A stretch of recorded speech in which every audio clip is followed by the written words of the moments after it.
Nega ba'zi davlatlar kambag'allikdan chiqib, dunyoni gigantiga aylanmoqda? Javob bitta: ta'lim.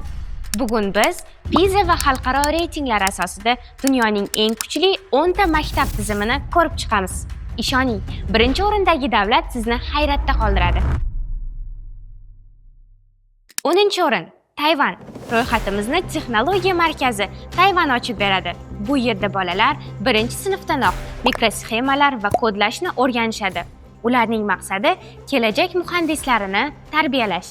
9-o'rin Niderlandiya. Niderlandiyada 12 yoshgacha deyarli uy vazifasi berilmaydi. Stress yo'q, erkinlik sifatli bilim bilan uyg'unlashgan. 8-o'rin Irlandiya. Irlandiya o'qish savodxonligi bo'yicha Yevropada peshqadam. Ularning eng katta siri o'tish yili. Bu yilda o'quvchilar imtihon topshirmaydi, balki o'zlarini turli kasblarda sinab ko'rishadi. 7-o'rin esa Shvetsariya. Shvetsariyada ta'lim oltin o'rta hisoblanadi. O'quvchilarning 70% maktabdan so'ng to'g'ridan-to'g'ri kasb o'rganishga ketadi va dunyodagi eng qimmat mutaxassislarga aylanishadi. 6-o'rin Kanada. Kanada inkluzivlik qiroli. Dunyoning qayeridan kelganingizdan qat'iy nazar, Kanada maktabi sizni teng ko'radi va eng yuqori darajada bilim beradi.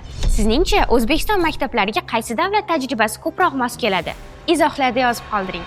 5-o'rin Estoniya. Sobiq ittifoq davlatlari ichidagi eng katta sakrashni Estoniya qildi. Bu yerda ta'lim 100% raqamlashgan, hatto birinchi sinf o'quvchisi ham o'z ilovasini yarata oladi. 4-o'rin esa Janubiy Koreya.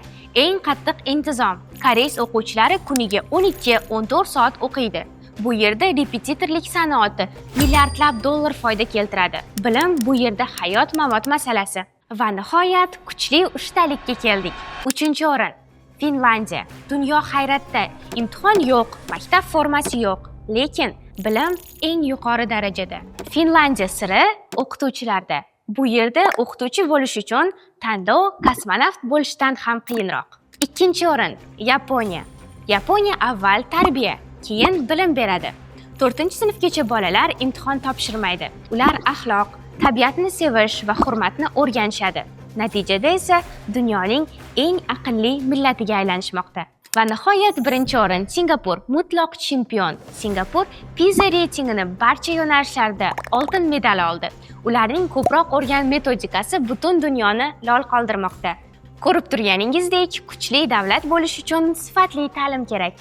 Agar sizga video yoqqan bo'lsa, albatta like bosing va kanalimizga obuna bo'ling. Keyingi videolarimizda Finlandiya ta'limi haqida batafsil gaplashamiz. Ko'rishguncha xayr.